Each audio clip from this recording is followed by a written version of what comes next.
Why is there no project manager in Scrum? Short answer, it's not needed. There you go. That wasn't difficult. Project managers get a lot of flack, particularly from the Scrum community, but the Agile world in general. So why don't we have them? Well, we need to look at the role of a project manager. Okay, they are there to drive the delivery of a project. Okay, which means that we need to understand what a project is. Now, a project is a piece of work looking for an outcome. Yeah, that sounds really good. But it's more than that. Following a detailed plan, carefully put together to be followed step by step to achieve that outcome. And that doesn't work in the product development world. So the underpinning of a project manager is missing. That's not to say that they're bad people. In fact, we want the skills that a project manager brings, but used in a different way. When you look at it, we have scope management. Okay, the product backlog acts as our scope management. The team as a whole are coming together and talking about it. The product owners collaborating with stakeholders, with customers, with whoever, to make sure the most important things are ordered towards the top, but also working with the developers to make sure it's actually ordered sensibly. Not only are customer priorities taken into account, but also what's the best way to deliver this? How can we get it out quickest, or the most value first, or whatever the driving factor is. So we don't need a project manager to be looking at scope management. Well, planning. Off the back of scope management, we have this backlog thing. Okay, this list of items ordered for delivery. Well, that's a plan. The difference is it's not a detailed plan to the nth degree. We're not saying that we'll deliver this stuff on this date and this stuff on this date. All we're saying is we're going to start at the top of the list. And as we understand it today, we're going to go down it in this order. But tomorrow we will have learned more. And in learning more, we might change our mind. So that order may shift. So we're not committing to a detailed plan like a traditional project manager may. Instead, we're saying, this is where we're going. Okay? And we bring data in and we can say a team is moving at roughly this speed. They're finishing about 12 items a sprint. Okay, so we can start forecasting out, well, if we chop the backlog into 12 items a sprint of roughly equal sizes, it looks like we will finish the backlog as it stands today. Okay.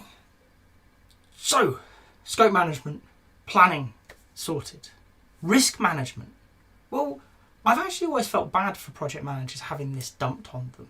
You've got somebody whose profession is in coordination of the delivery of complicated products. Okay, this is hard work. And in that, we say you're also responsible for all the risks. Now, you have none of the skills for identifying those risks unless you've been around the block for a while or you've come from a different discipline, but you're still responsible.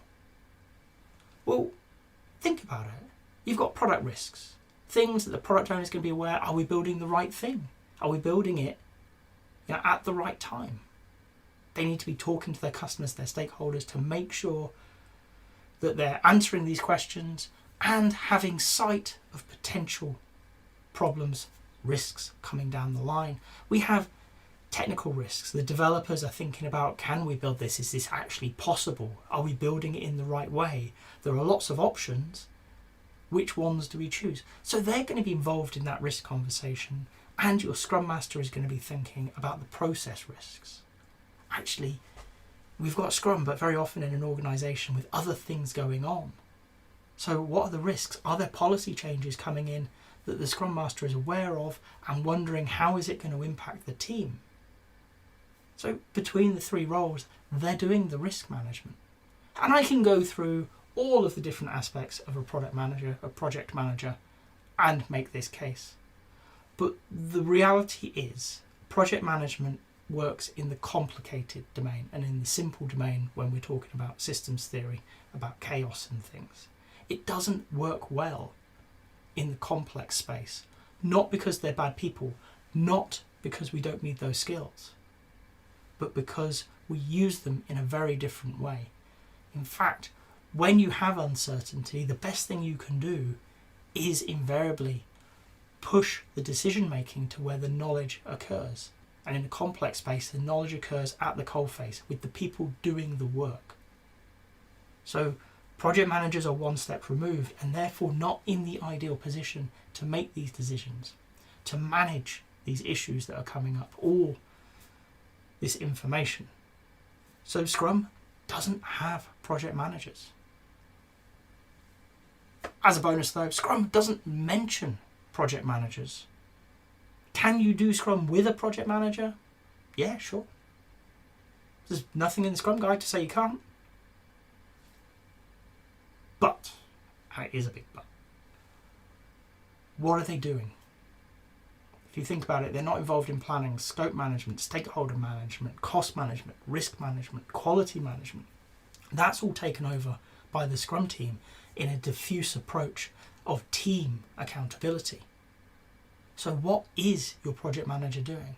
They are either interfering with that team and reducing their agency by doing things that a traditional PM would be doing and not letting the team own that, and therefore having a suboptimal approach to it, or they're not doing any of that, and so what are they doing? If we've just taken the responsibilities of a project manager away, what are they doing day to day? With a mature team, there's no need for a project manager. With a new team, there may be a need for a PM to be part of that team and maybe find a new role within the team, or help educate and transfer skills to that team so that they can become a fully self-managing team acting with effective action and agency. If you've got to this point in the video, I hope you've enjoyed it. If so, a like would be appreciated. If you want to hear more from me, more answers to questions that maybe you've got in the Agile world, please subscribe to the channel. And if you've got a question that you really want answered, drop it in the comments. I promise we'll get around to it. Thank you.